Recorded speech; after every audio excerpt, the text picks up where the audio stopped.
Alright, time to remove the coil. I've got a ratchet with an extension and 10mm socket.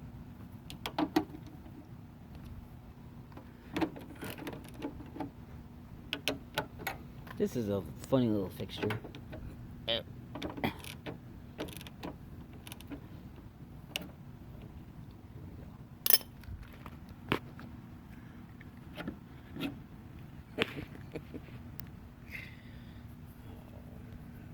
What a world.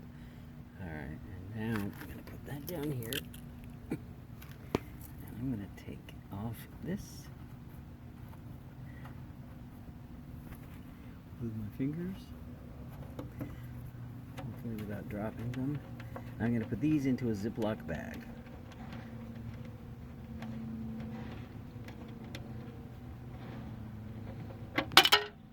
After I drop them,